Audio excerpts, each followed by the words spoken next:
I think our advantage is actually the automation of all our processes.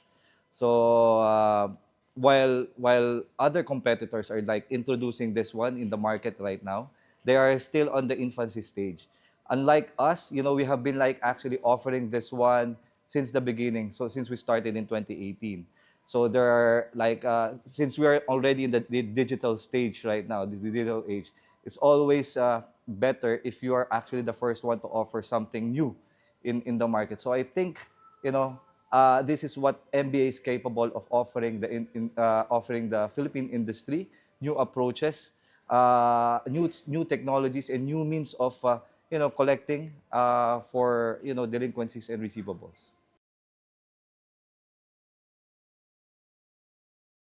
Why the Philippines? Right now, Philippines in terms of regulations are still, not that advanced. If I'm to speak it like directly, so there's a really like a lot of opportunities still, in terms of growth in the collections business. Since the regulations are not that stable yet, so this poses like a big opportunity for upcoming investors to really to try to grow the company, to try to be part of the industry. So yeah, I think that's the one key factor, in terms of doing it in the country. In the business, you have basically two customers. First are the external customers where we provide our services, our expertise. These are our main clients, and we have to acknowledge the contributions also of our internal clients, and these are our employees. Why?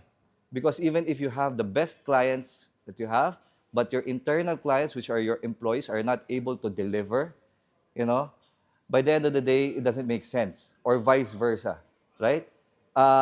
You have you have very few clients, but then again, you have a very weak employees that cannot deliver the quality that you are actually committing. So it doesn't make sense at all.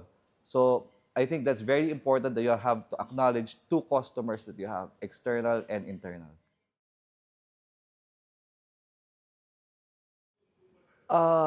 Well, basically, for me, as I'm engaged in the collections business part, right? There are really a lot of like investors right now, most especially on the fintech side. There are that is currently growing. So we are seeing companies owned by Eastern European guys and at the same time Chinese guys, trying to offer like micro loans as well. And they started to also engage in portfolio or NPL purchasing. And this is something that I believe we are offering currently, and we do it, with a really high quality and high value. And our rates are very competitive. So basically that's it. Okay, all right.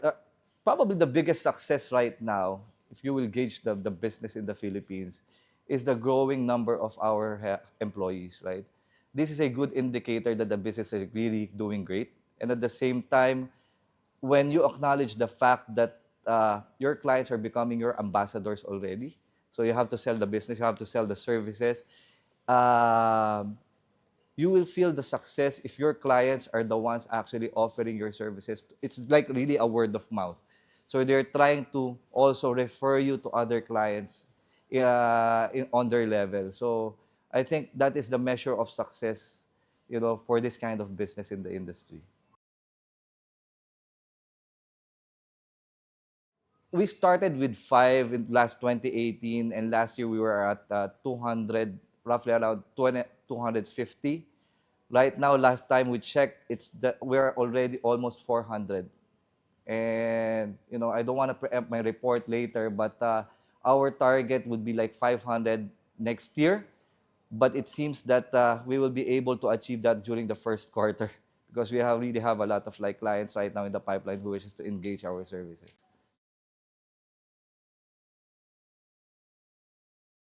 In terms of in the industry, there are like a lot of trends right now, most especially in terms of like the services being offered.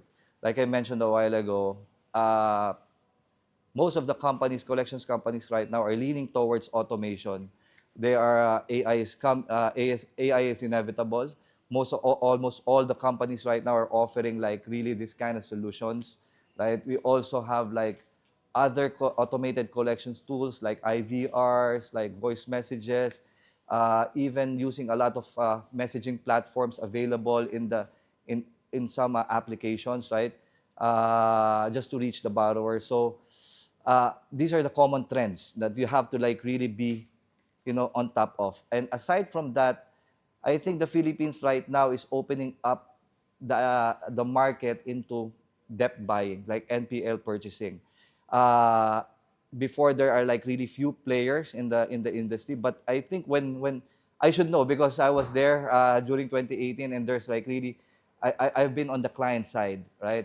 And I have seen a very huge improvement right now on the most especially on the banking industry in terms of putting portfolio selling part of their non-performing loans as being part of their regular process to sell this outside. So I think that is the current trend right now. So I think the disadvantage there, if we're not able to really adjust, all our strategies into these trends, we're not gonna make it, right? But then again, the huge advantage of our company or our MBA right now is that, we are leaders in this in this kind of service. We were able to do this before anyone else was able to do it, right?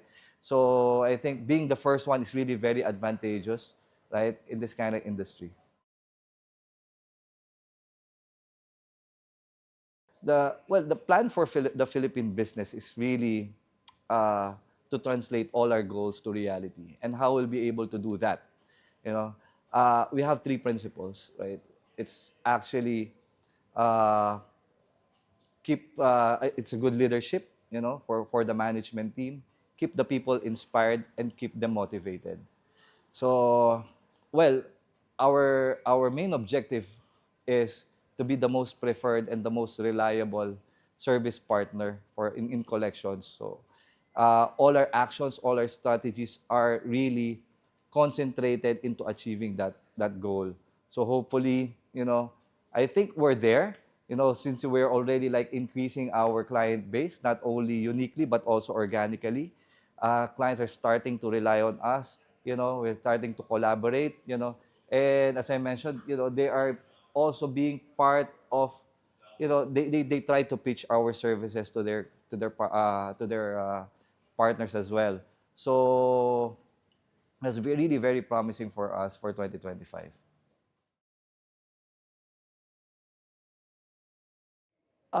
I think for MBA group, it's really a collaboration and of really the great people, great minds. The main purpose is really to help people. This is something that I really admire when I started joining the group as well.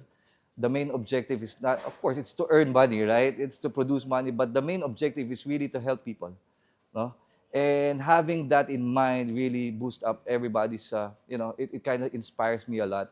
And I think we have being like a country that's like really, really conservative. This is something that we need in the industry and in the business. Somebody who has a heart also, right? It's not like only money, only to produce like margins, but also like really to help people. That's the main. I think that's the most important thing about that.